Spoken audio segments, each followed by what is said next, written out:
All right. Yeah, this is another Patreon request from Kev, another Glasgow, yeah, crime world, crime land documentary. This is Channel's documentary city.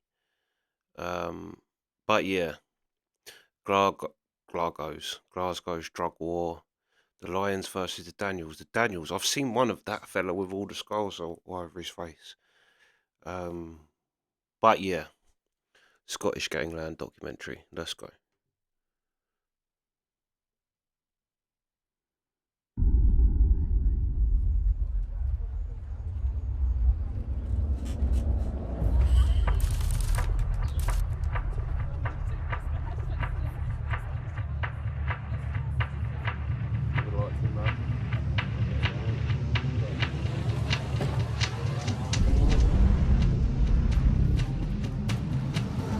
Fucking hell, man!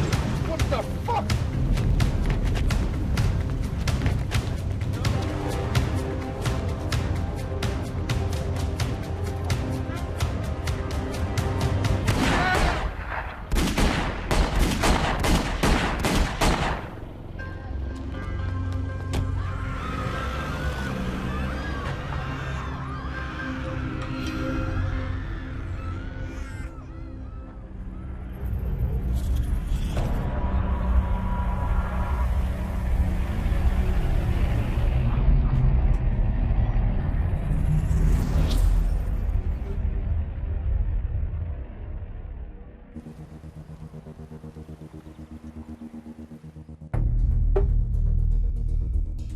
Meet Jamie Daniel, a gangster in the shadows and master of deception.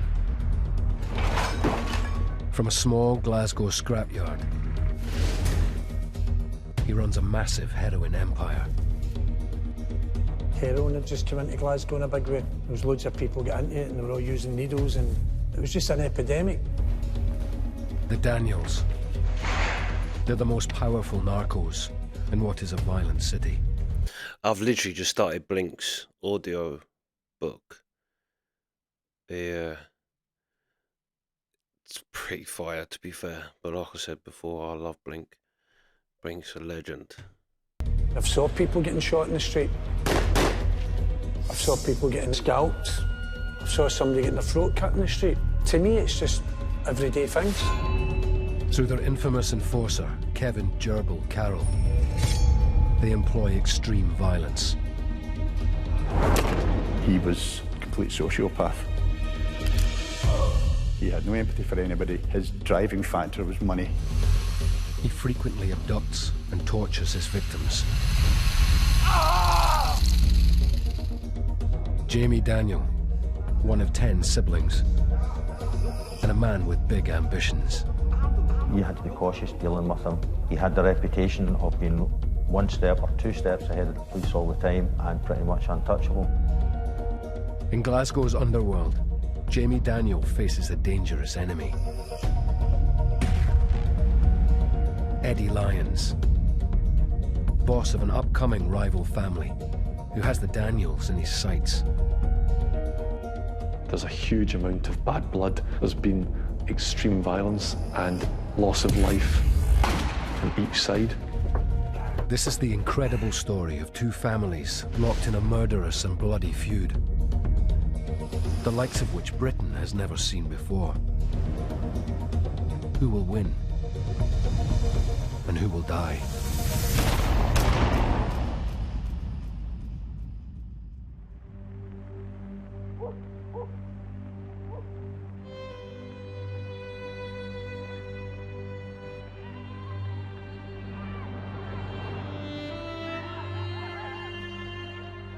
Family Don Jamie Daniel is born into the abject poverty of post-war Glasgow. Economic deprivation had begun to bite. One of the main facts was a decline in the shipbuilding. At one time, there was a shipyard in almost every corner, in the same way there was a pub in almost every corner, but gradually even the big giants collapsed. Young Jamie is 10 when his dad dies, leaving his mother to raise the family in Postle Park, one of Glasgow's most violent slums. Yeah, I've heard of Postle Park boys and that. Teenage Jamie Daniel quickly graduates to a life of crime, earning a living breaking into warehouses and stealing scrap metal.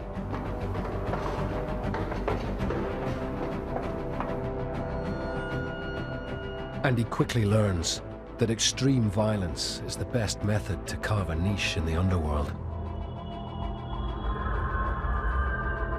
It was infamous as an area where razor slashing was a crime. Sometimes a razor slasher would speak to his victim and say, if your ma is not doing anything tonight, let her stitch this up, at which point he then slashed with a razor. I've been brought up in the violent world.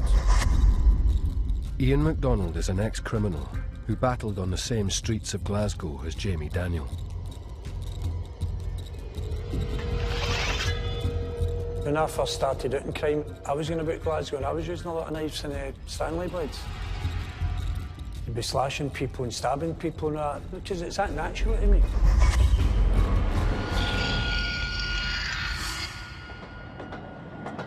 One event plunges Jamie deep into the criminal underworld.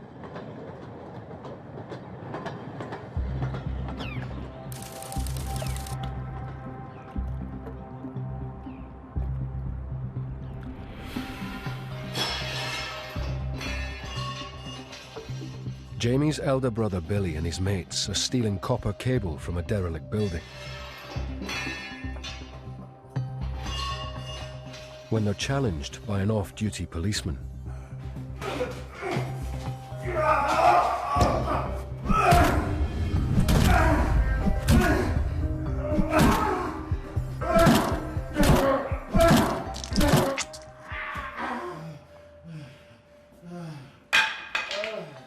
The policeman is left for dead.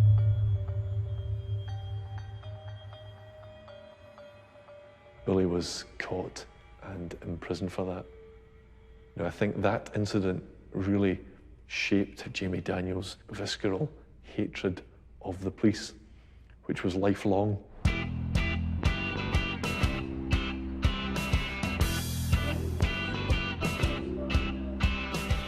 As the 70s roll into the 80s, the Daniel family gain a reputation for ruthlessness. They realised to progress in the criminal world they were in, they would have to resort to even greater violence than their competitors were using. The name Jamie Daniel started appearing in connection with various police intelligence reports. You get tipsters that tell you things about this guy, Jamie Daniel, and he'll buy and sell anything. He maybe can make people disappear.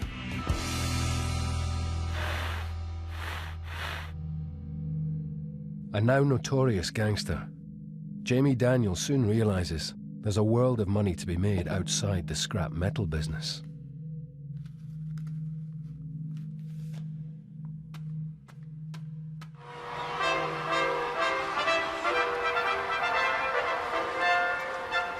Oh, where is the wee shop where I used to buy a quarter of tatties and a fourpenny pie? Just a few miles from where Prince Charles and Princess Diana are opening Glasgow's Garden Festival, heroin is king.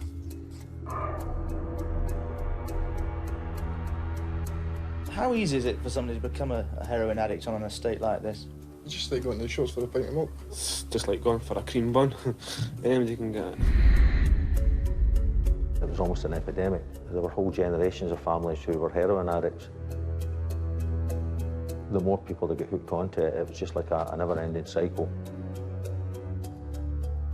31-year-old Jamie Daniel is quick to identify new lucrative opportunities.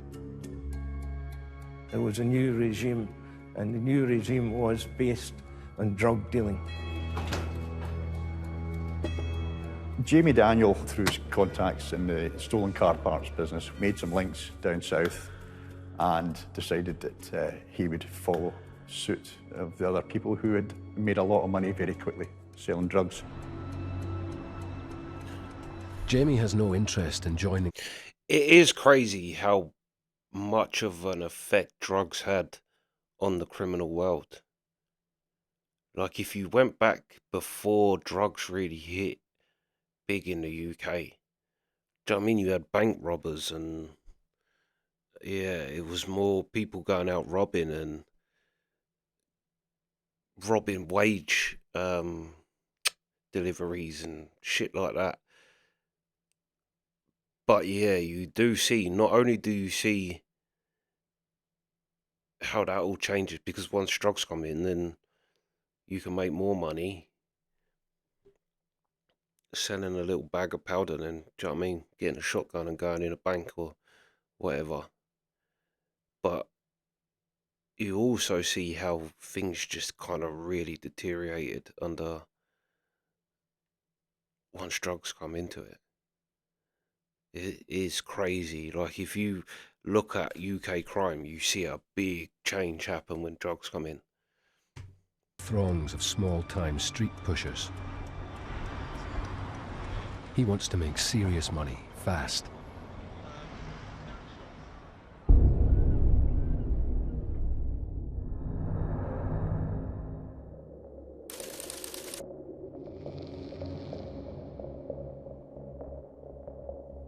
He had an association with a Scottish Pakistani family in Glasgow who had connections in Pakistan, bringing in heroin. And of course, if you're able to bring in high purity, high volume amounts of drugs, that's where the real money is.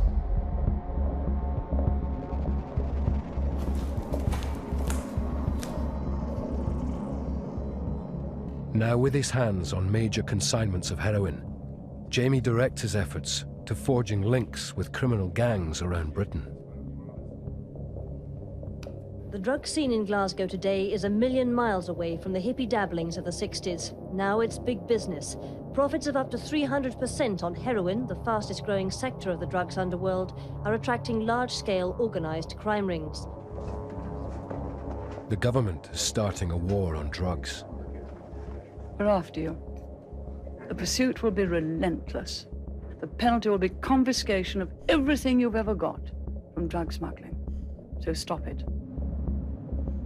Yeah, but that's where, again, the war on drugs was just the biggest waste of time.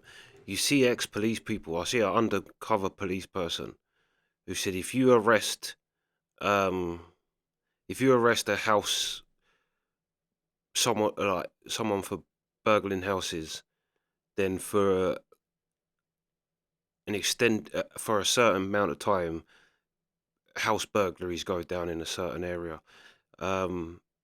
Violence, if you arrest people that, like, yeah, for violence, but it's like the only one it doesn't is drugs.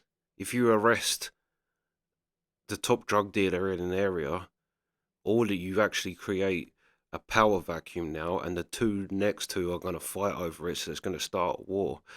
But the drugs ain't going to stop while the war's going on. Both of them are going to come in. It's going to cause more carnage, and the only answer is to just legalize it. Do you know what I mean? You've got drug cartels that are actually stronger than the governments in, like, Colombia and, do you know what I mean, Mexico, and, right, where you've got drug cartels so powerful that, have you seen that thing when they arrested, was it El Chapo's son? And you can see the police are like, they raided kids, like a student party basically, and yeah, I'm sure it's El Chapo's son just happened to be in there. They didn't go in there for him. He happened to be there.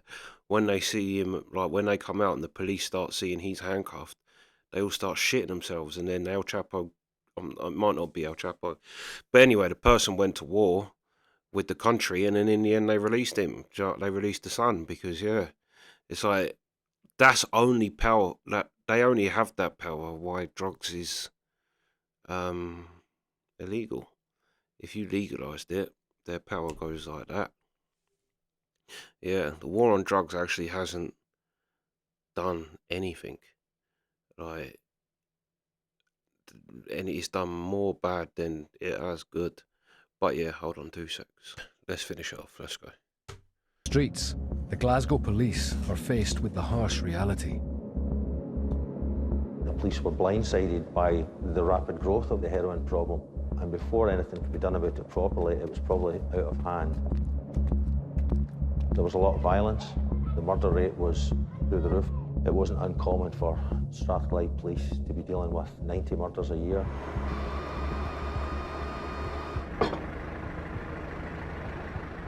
From their scrapyards in North Glasgow, Jamie and the Daniel family start to build their heroin empire. In the 1980s, just as heroin was becoming a huge problem in places like Possil, he was capitalising on that.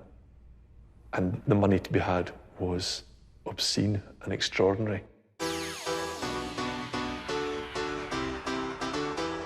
Soon, Jamie is making millions. A Don emerging from the smack trade, working hard to outfox the police. He was very surveillance aware. Some other organised criminals like to make themselves be known and ingratiate themselves with politicians, whereas he kept a very low profile. It wasn't like the old gangsters of the 60s and 70s where everyone knew their face. People all over Scotland could point at a picture and say, that's so-and-so. He's a famous Glasgow gangster. It wasn't like that. These people were largely anonymous. These guys flew under the radar for a long, long, long, long time. Smart. In dirty overalls, and often at the wheel of a battered van, Jamie Daniel knows remaining anonymous is key to the family's survival. But his life in the shadows is about to end.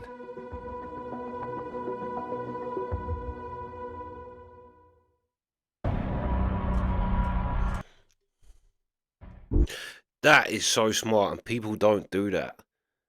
Especially nowadays. Nowadays, put people like, do you know what I mean? You see kids putting weapons up on their Facebook page, and or they put like loads of money and drugs on their Facebook or like their social media. You think, yeah.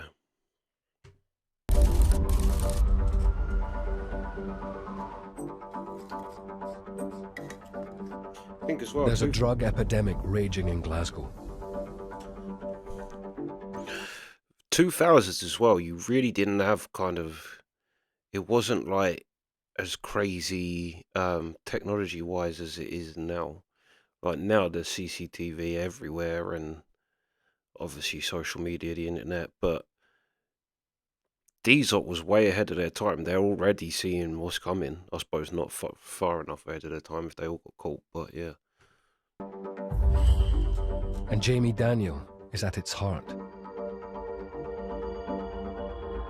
But his status as the most feared crime lord in Scotland is under threat.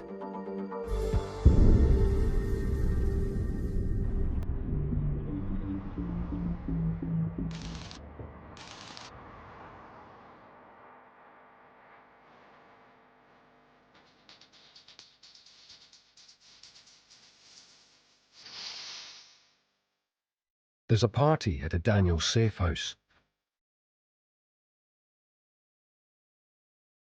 Two gatecrashers stumble upon a £20,000 stash of cocaine.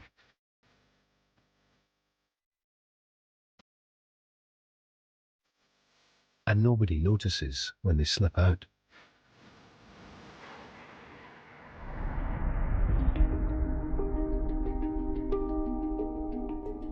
The next morning, the stash is missing.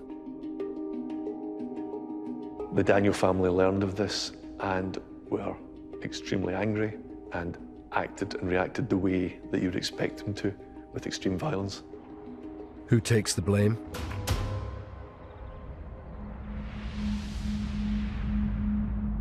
Eddie Lyons Sr. and his small-time criminal family. Eddie, just a kind of Jack the Lad, gallus, as we say in Glasgow, a cheeky, overconfident attitude. Just a typical Glasgow guy involved in the fringes of criminality. Eddie Lyons has been handed control of a community centre in nearby Milton.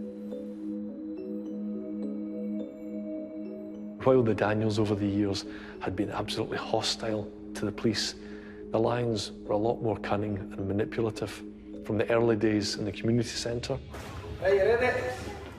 Local people are definitely the answer. I mean, outsiders, people who work 9 to 5, I mean, they can dictate what they would like to see, but at the same time, they don't live within the area. Eddie Lyons puts on a good front. Cops suspect he is using the community centre as a base for petty crime. Eddie Lyons Sr. appeared to be dealing in not drugs, but counterfeit VHS videos of films. He was not seen as a threat. All of a sudden, we became aware that they were starting to progress up the ladder. The Daniels were well established and extremely dangerous, whereas the Lyons were considered to be slightly upstarts. They were young boys who didn't know any better. These two were nowhere near rivals. The disappearance of the Daniels' stash of cocaine is about to set them on a bloody collision course.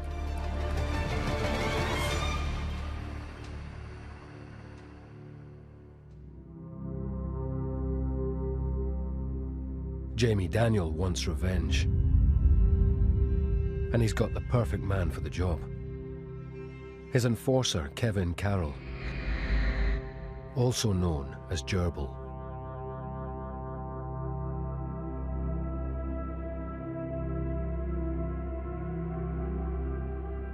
Kevin Carroll was a sociopath.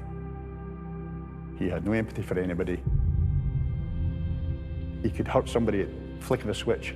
You could be in a room, everyone's sitting, chatting away, ha ha, laughy, laughy, laughy. 2 minutes later, someone's getting dragged out in their car and slashed.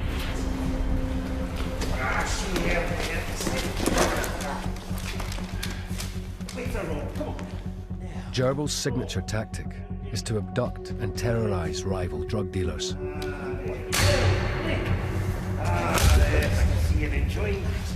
Kevin Carroll was infamous for what became known as alien abductions. Come on now, wake yourself up, boy. Which was where drug dealers lying in their beds at night sleeping suddenly woke up surrounded by masked men, armed, then abducted from their own home. Alien abduction.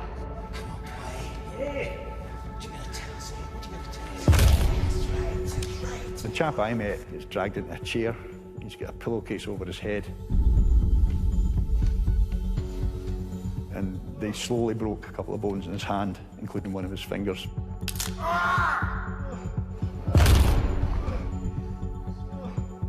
He said, and then I really knew I was in trouble. He said, they pulled out a grinder. There you go.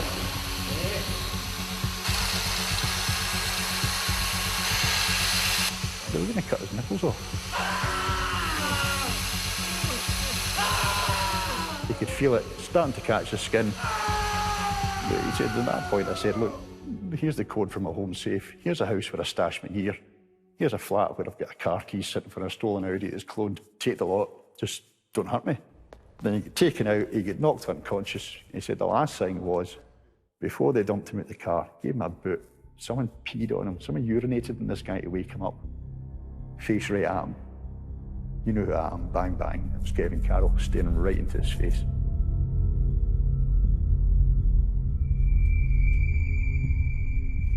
The reason they get the nickname alien abduction is because very often the victims would be dumped in the street after they had been tortured, threatened or beaten, and when they were picked up by the police or when anyone asked them what had happened, they said they had no memory of it.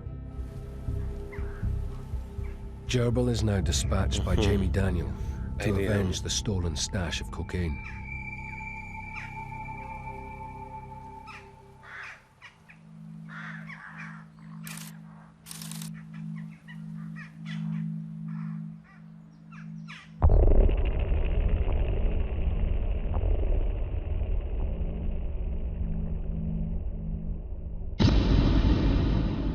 Within hours, the Lyons family HQ is smashed up and set on fire.